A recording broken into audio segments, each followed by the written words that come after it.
This is Alcohol Freedom Finders. In this episode, we talk to Amanda Foster from Zero Fierce, a digital marketing expert who's also a fellow This Naked Mind alcohol freedom coach, like Justine and myself.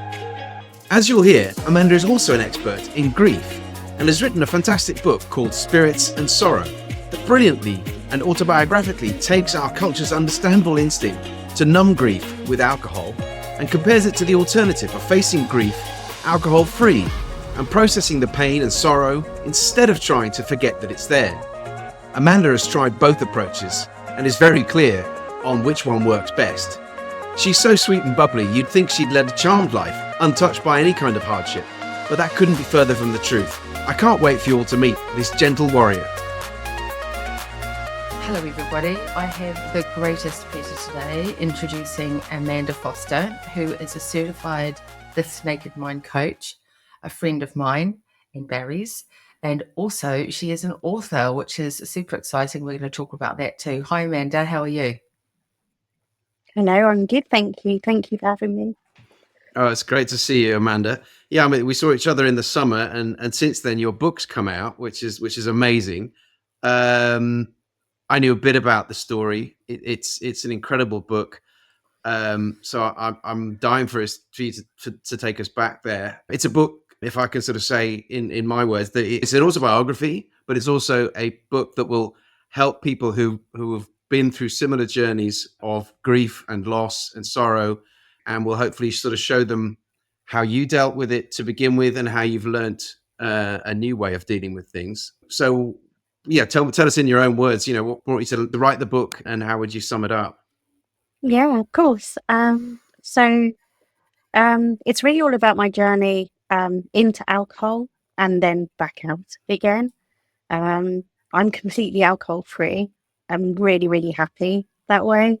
I'm just really loving life since being alcohol free.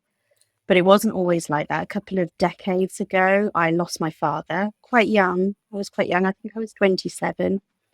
And drink had always been around in our family. I'm half Irish, half Scottish. And all of my family are Irish and Scottish. So we're all big party drinkers and things like that. But I never had a problem with it. I would just drink at parties and that would be it. But when my dad died, I did start drinking in the evenings and at home, maybe on my own. And it was okay. I could take it or leave it. It was fine.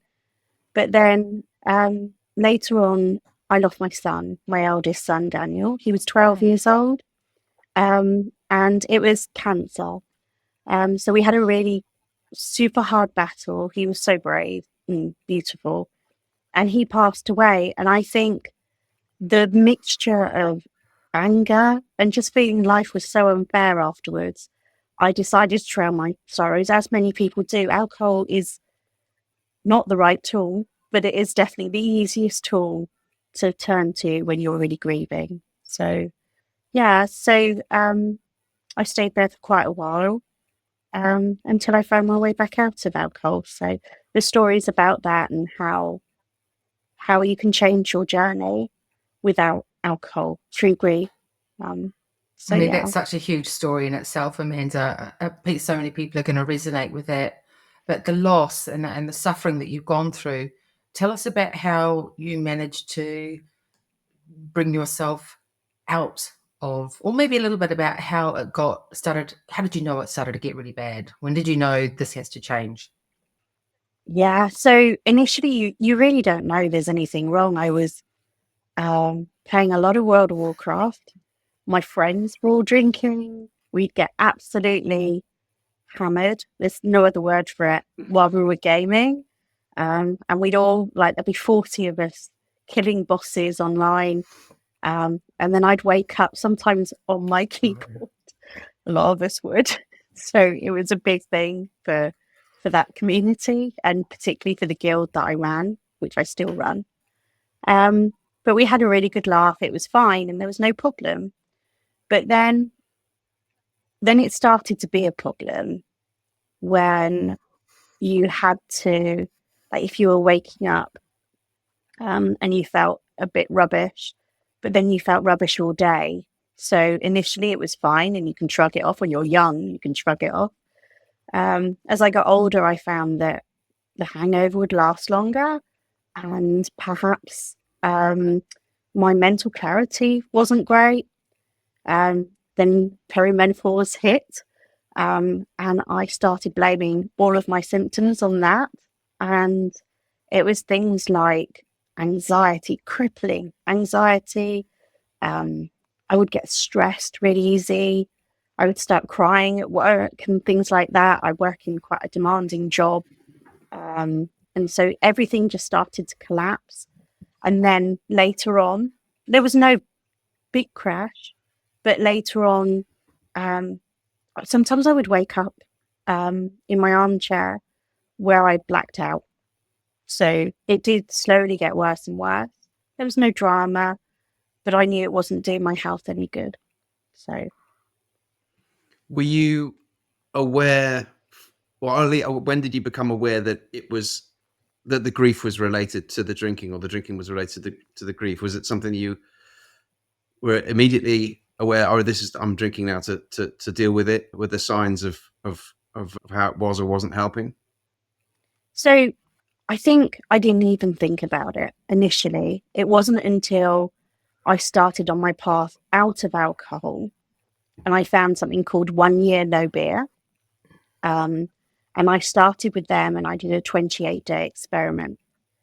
And a lot of that is looking at why you drink in the first place. I did a lot of work on myself. I started reading books, including Annie Grace's This Naked Mind. And again, it's asking you to do a lot of work on yourself with regards to your drinking and really thinking about it. I knew that I was hiding. I was using alcohol to hide from stress, from burnout sometimes, but also from grief, mostly from grief. And I was terrified of feeling the emotions, which is why I was dousing it with alcohol, because it takes away all your emotions. It numbs you. So I was literally using it to numb. Yeah, I totally understand that. And I think that many people who are using alcohol to help deal with tricky situations will be enjoying the numbing sensation. What I have found the most surprising is that we don't like to acknowledge that alcohol then takes over the rest of our lives. And there's like a Jekyll and Hyde kind of scenario where it's not just the numbing thing, it's the whole of our life is either trying to deal with the after effects, the anxiety, the hangover, and the grief, which is exacerbated by withdrawal. And that actually, how did you find a way to go, hang on a minute, this is alcohol. This alcohol is not helping me. It's taking over. So it was quite a slow process. I would continually try and moderate alcohol, which didn't go well for me at all, because I would stop for a period of time, stop drinking, and then when I went back to it, I would drink more. So I did that a few times and did the sort of toing and froing. And then I really looked at, it was actually probably being perimenopausal that started me on my proper journey, thinking I can't take this anymore. I actually blamed perimenopause for not being able to drink as much, which is crazy now I'm on the other side of it. But then it was noticing things like my anxiety going down. I wasn't as anxious. My skin would look better. My eyes started looking brighter. So I knew you just sort of come to a slow realization that alcohol probably isn't serving you. And then most of all, it was realizing that real life wasn't scary. And with the anxiety lowered, you realize very slowly that if you're dousing out the bad stuff, you're also dousing out the good stuff as well. And that was mind-blowing when I discovered that.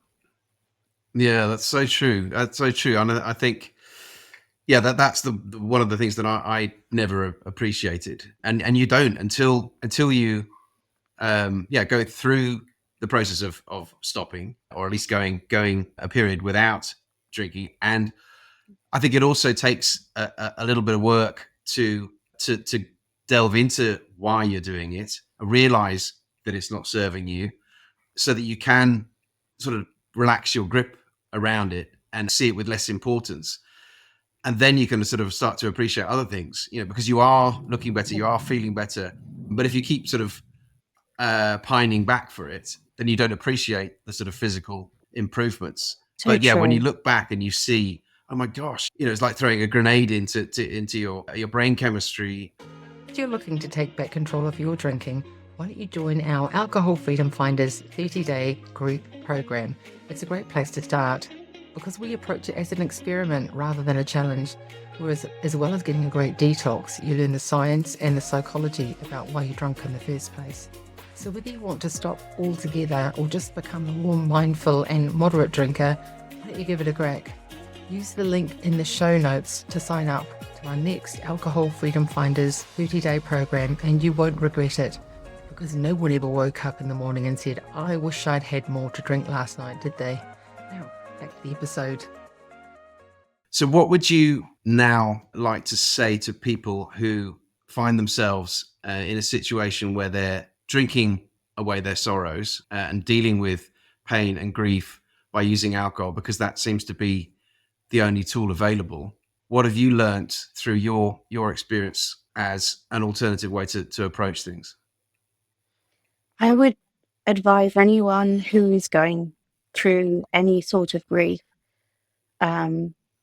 is to first look after yourself and give yourself a lot of space. Someone, Annie Grace actually told me during a call once that grief was the purest form of love, and that to feel grief was the best way you could honor your loved one. There is no better way. And you've loved that person, and that's why you're grieving. So to almost, you need to go through the process. And if you can be present when you go through the process, it's easier. So just to give you an example, I lost my brother quite recently. He was my best friend in the world. And it was less than a year ago. And he was my first loss without alcohol. So I've been alcohol free for maybe 2 years at that point. So there was no question of me wanting to go back there. Being alcohol free meant I could be present with him when he was ill. And mercifully, it was quick. It was cancer again. But most of all, I could be present in his last days, which I'm not sure I was for my mum, who had died a few years before. And I'm not sure I was present even for my son, because I was frightened and I was drinking a lot. Not to affect him, but at nights I would drown my sorrows. So, of course, I would be fuzzy-headed all day. But I was truly present for Alex. But when I went through the grief, it was painful. Of course it was painful. He was the worst person that I could have lost, I felt at the time. But it was cleaner, if that makes sense. And it was faster. So it was easier to go through it. And just to give someone some hope that you are feeling it because you love someone, that's a gift. So to go through it with care, look after yourself, but don't hide it, don't drown it. You need to experience it. So what I'm hearing you saying there, Amanda, is that you've gone through some terribly painful times, losing your father young, losing your 12-year-old son, and then to lose your best friend and brother, and to experience those things is tough enough in itself. But what would you say the key difference between grief with alcohol and grief without alcohol is? I would say it's the peaks and troughs. And when I say that, I mean, if you numb it with alcohol day in, day out, you're not present at all for the people around you. They're grieving too, very often. And you're not really present for yourself either. So you don't feel the happiness and the highs and lows of life. Because there will still be, if you lose someone, people will still cut you up at traffic lights, and they will still yell at you for being slow in the supermarket, and your boss will still get cross with you. Life goes on, right? But if you're constantly dousing yourself with alcohol, you don't deal with those things very well. Without alcohol, the clarity in your head means that you deal with everything better, but you also experience the good things. You can still laugh. I can't believe how much we laughed after I lost Alex with my younger brother. We still laughed, and I don't think we would have then with alcohol on our plate still. It meant I was present for his children. He had very young children. And it also meant I could be present for my kids who had lost their uncle, and my husband who had lost his brother-in-law. So it was just easier and quicker. I'd say the process with Daniel, I spent 8 years in World of Warcraft. I didn't go out very much. I really just didn't go anywhere. Daniel was my son. But with Alex, I'd say I recovered a lot quicker. Yeah, there were still bad days, but they're nowhere near as bad as, it's definitely not 8 years. and I'm back on it. And I managed to go through it with the support of loved ones and see that support. Whereas perhaps I didn't see that when I was drinking my sorrows away. Yeah. That's amazing. And I think that idea of the peaks and troughs and feeling, the ups and downs is really important. And but it's really scary. And we that the pain, going towards the pain is the opposite of what feels natural. And I remember from your book where you said, you didn't even allow yourself to cry, or not consciously didn't stop yourself from crying, but you just thought, I've got to be strong. And that's kind of that, you numbed the parts of the day when you weren't drinking. It was just, to keep it all on one level thing where you sort of felt as if you were in control, but actually, you weren't dealing with any of it. Yeah, it's not control. You need to cry. You really need to cry. It's there for a reason. And you need to feel every one of those emotions. They're there for a reason. It's your body dealing with the love that you've had, and the loss. So you just need to be kind to yourself. But just one piece of advice: cry a lot. For sure. I lost my mum this year as well, Amanda, as you know, and I think you've been so helpful in that process for me, just allowing myself to go sort of lean in. One of the tactics we use in the course itself is lean into the feeling. So actually, whether it's anger or sadness or resentment or whatever the feelings you're feeling, none of those feelings are wrong. And as you say, we're so much more present in our feelings when we are not using alcohol. So being able to almost like ride that wave of whatever feeling comes. And I mean, you speak to that in your book, and I'm sure you're living that in your life now. I know that you've had lots of other adventures since becoming alcohol free. Why don't you talk to us about what you've been doing since you first came across This Naked Mind? So it has been a roller coaster. It's been amazing. There's no question of it. I wrote the book finally. I was trying to write that for 20 years. So it's the fact that you get so much more done. Alcohol takes away more than money from you. It takes away motivation massively. So I was motivated enough to write the book. I went to Tampa and I met a group of the best human beings I'd ever met. They were all This Naked Mind coaches, all alcohol freedom fighters, and just had the most amazing week there. I've met so many people. I used to worry when I was drinking, if I gave up drinking, I would lose all my friends. I haven't lost a single friend. They're all really supportive of me, all my old friends, even the ones that were propping me up at the bar at 1 a.m. They're all super supportive. But I've made so many new friends. There's a huge movement growing with the sober curious and the alcohol free movement. And I started my business, which was Zero Fears, which is I throw rocks at my clients' enemies. I'm an alcohol freedom coach. And my favorite thing to do is Zero Fears on social media is throw rocks at alcohol marketers. So I have a lot of fun doing that. My life's changed so much. There's so many things I can't even begin to say it, but it's just been amazing. Like, life is so much better alcohol free. That's brilliant. Yeah, I love your social media. You're really good at poking fun at the marketing. Big alcohol is always a big target of yours.